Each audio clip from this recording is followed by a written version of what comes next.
Well, what a Cheltenham Festival that was. David Orr delighted to be joined by Timeform handicapper Phil Turner to reflect on the action that we've seen. Phil, we're going to start on Tuesday. No finer place to start. The Unibet Champion Hurdle, and Constitution Hill retained his unbeaten record. Let's look at the best Champion Hurdle winners ratings graphic, and he's made his way onto that list. Still 177p.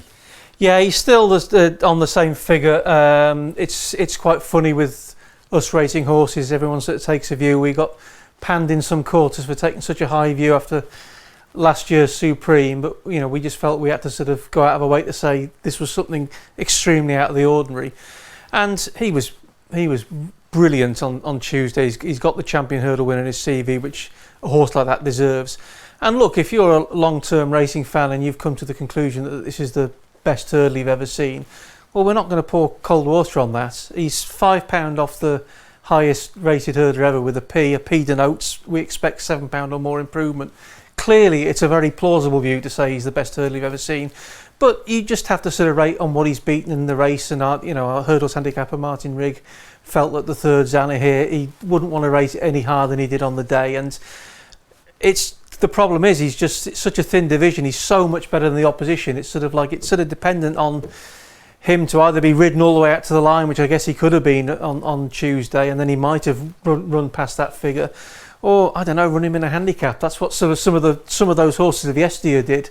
That's how you're going to draw an even bigger figure out of him. But clearly, everyone can see he's possibly the best of all time, if not the best. You know. Let's get those top-rated 2 mile hurdlers up. Night Nurse, a horse I know you love, still sits at the top of the list. He's vulnerable to this 177p. Well, just sort of interrupt on that. On Night Nurse, if you think back to his first season when he won the Champion Hurdle, he was unbeaten in 8 starts. There were a couple of non-events, but 4 or 5 of them were proper races, and he barely came off the bridle to win any of those. It was nothing stronger than hands and heels, and he ended that season on 176. That's a similar scenario to what's happened on Tuesday. We could have given him extra there, and it was the next season when 2 or 3 new top-notch names were into that mix, were able to push that bigger figure out of him. So that's the only reason. You know, it is dependent on what you're up against. Looking at that, Constitutional 177p is £11 and a p clear of State Man. Now, Willie Mullins is going to take aim with Impere Pass next year. He was talking about the winner of the Ballymore over 2.5, but that race has thrown up champion hurdlers in the past. It has. It's strange in the sense that it's proved a sort of,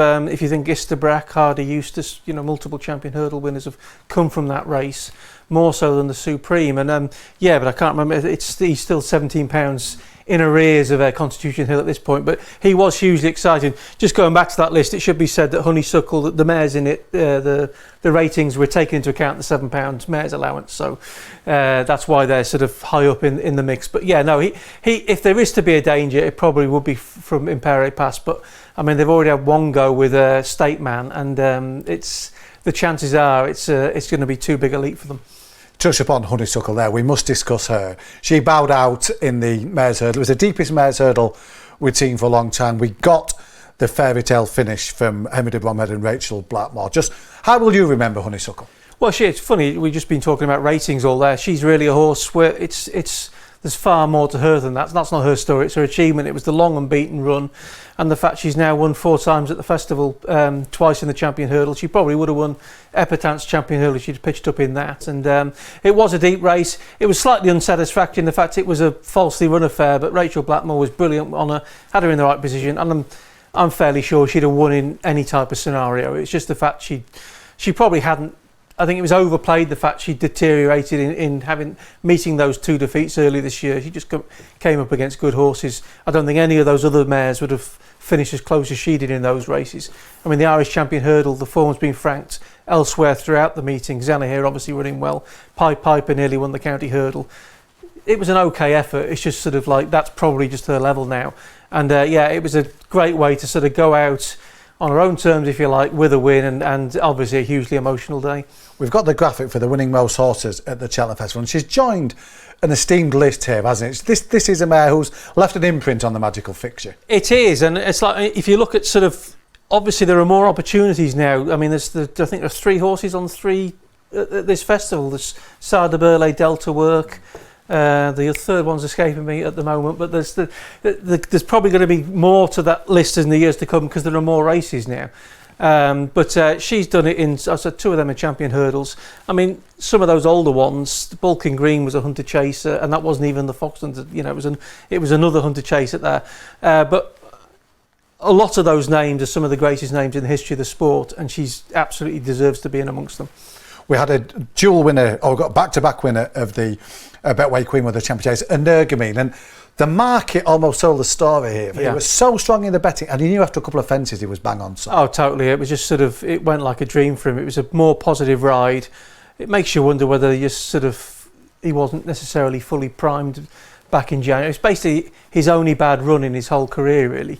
And, you know, it wasn't that bad a run, was it? It was still running to a big figure. I mean, obviously, the disappointing part of the race was that Edwardstone just didn't turn up.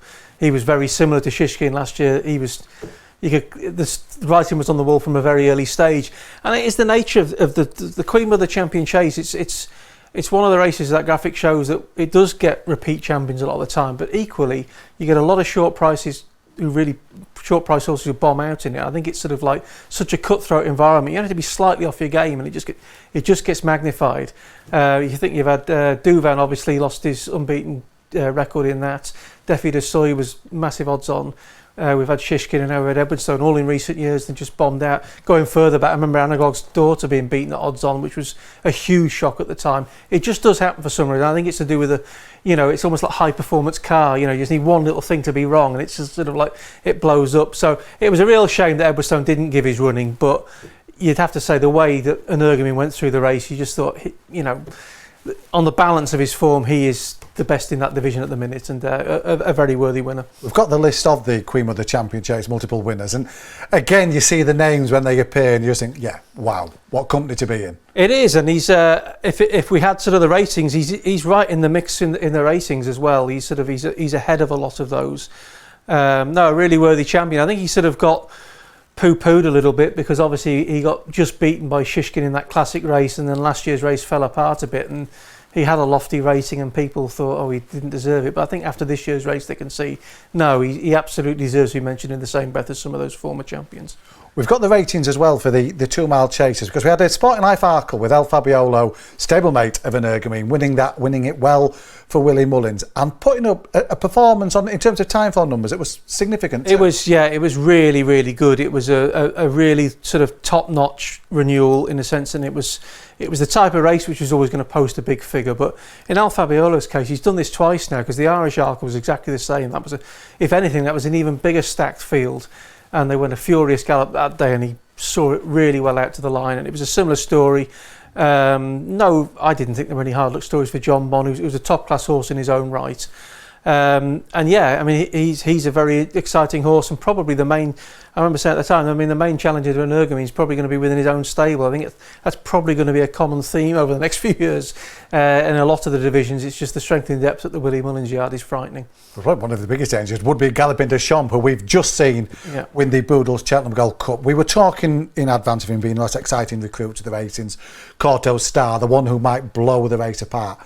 What's your instant reaction to what you saw? Yeah, again, it was really satisfying. I really like when you get a Gold Cup. I think we discussed it. We were having a chat before the meeting and say sometimes the Gold Cup can be a bit of a messy race. If you think to Thursday's Ryanair chase, that was a bit unsatisfactory. It was a little bit messy, and you kind of think that the best horse didn't win. Yeah, I mean, some of that was Shishkin's own fault with a mistake, but there was no real doubts in this race. I mean, there was, I guess, the incident at the 6th last where a horse was brought down and Aplutab was kind of wiped out of the race. That's a genuine hard luck story, but by and large it was an even playing field, and a really, really good winner has come away from Grade 1 winners stacked in behind. I mean, the King George winner, Brave Man's Game, has probably almost run very close to the figure he did that day. And that was really, really strong form. That was probably the best staying form coming into the race, certainly on British soil. Conflated, a Grade 1 winner. Protectorat was the Betfair Chase winner, was right there in the mix. And then you've got the Grand National winner, Noble Yates, flying home, which was as expected. The early signs is it's really, really strong form. We'll wait and see how the time backs up with the following race. But we're looking at a figure sort of low 180s, and that puts him right in the mix in sort of probably the best since Don Cossack. And then, you know, in sort of certainly this century, you're only really talking about the likes of Corto Star, Denman, Long Run, who would be in the same sort of bracket. So he is a really, really serious horse. he's effectively unbeaten over fences. You know, he should have won at last year's meeting. You know, moral winner by a street, and you know, who knows what the limit is with him. I thought it was in many ways just as an exciting performance as Constitution Hills, and the difference being he had far stiffer opposition to beat.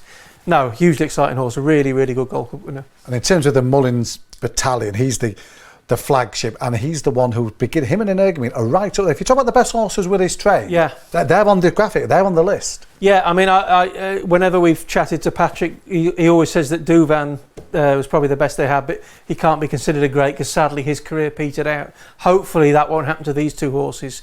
I think Douvan probably is still the highest rated we've had through their ranks, but my gut feeling is a bit, as I was discussing earlier with Constitution Hill, I think this is the best they've had. Galopin de Champs, he might not quite have the rating to show it yet, but I think he probably will prove to be the best. And let's just hope he's around for a good few years to come. He's only 7, and let's just hope the sort of who's going to emerge. I mean, Shishkin, if they up him to the Gold Cup chip, that'd be a hell of a matchup, wouldn't it? And some of the ones sort of Aplutard, if he comes with a sort of a better run at it this season, I wouldn't completely rule him out either. So hopefully there's stiffer opposition, but I still think he's the one I want to be on. We've seen it. We saw the Dickinson era, the Nichols Pomp. We've had these wonderful. This is Mullins's time. This is Irish racing's time. And you look at the results of the novice hurdles and what we've seen in the other races to sporting races, and the domination. They're tightening their grip more than anything. It is. I mean, it's not a new development. We've known this. It's been strikingly obvious for probably the best part of a decade that's where the balance of power is. But as you say, I think it's becoming more and more pronounced, and that is the frightening part. I mean, we've seen it in the sense that sort of the field size is, the fewer British runners even bothering to enter. They just think, what's the point of sort of taking on? They know where the sort of how these things are going to sort of pan out. The Supreme Hurdle was the very first race of the meeting. It was almost 2 separate races. The Irish runners and the British runners, and that played out. There was the odd exception to the rule. Obviously, Paul Nicholls trained the winner of the Albert Bartlett today, which was great, but it was mainly Irish horses in behind him. And that's the frightening thing. They're going to be the novice chasers. They're going to be the Gold Cup hopefuls of the future. And Willie Mullins, I mean, he's just the embarrassment of riches there. It's just frightening. You tend to see that sort of he enters about between 30 and 40 horses for the Supreme every year, and that's what he's got to come and play with. Whereas most of the top yards, they're entering 2 or 3, if that, in this country. So it's, I mean, there's never been that kind of strength in depth. There's been lots of sort of. It's very common for top yards either side of the Irish Sea to have sort of a load of good horses together at the same time, but they're just on such a much bigger scale. Sort of Tom Draper would have had 40, 50 horses in his pomp when he had Arkle and Flying Bolt. Well, Willie Mullins got 250, hasn't he? It's sort of like, but it's the same ratio of good horses, and yeah, I mean, it is absolutely frightening.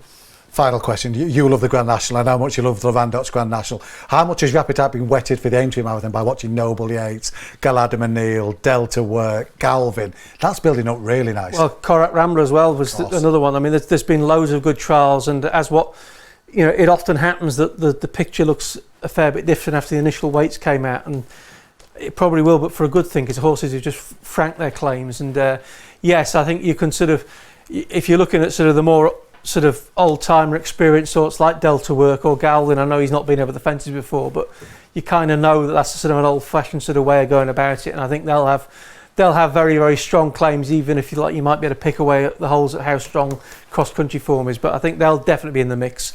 And Noble Yates did no harms to his chances today. Hopefully it wasn't too hard a race for him. I think sometimes I remember West Tip finishing a close 4th in the following year's Gold Cup after winning the National, and he then finished 4th at Aintree, but I always got the impression whether he'd left a bit of his Aintree chance behind in quite a hard race at Cheltenham. Whether the same will happen with Noble Yates, I might not, but he's certainly very much sort of in the mix. And yeah, now Korak Rambler, I mean, he's a freaky horse, isn't he, the way he goes about things. The only fear would be he's done very well to steer through the field in a patient ride at Cheltenham. Whether you can replicate those tactics at Aintree, I don't know. I'm not so sure. I know they did it once with One for Arthur, but I think it's 9 times out of 10 you want to be sitting a bit handier than he tends to be ridden. Well, that's the beauty of this year's Cheltenham Festival. It set things up beautifully for the future, and we've got some performances we'll remember for a long, long time. Constitution Hill, we saw Galloping des Champs, and the Farewell to Honeysuckle, to name but three. Thanks to Phil for joining us, and I hope you enjoyed all the action from Presby Park over the 4 days.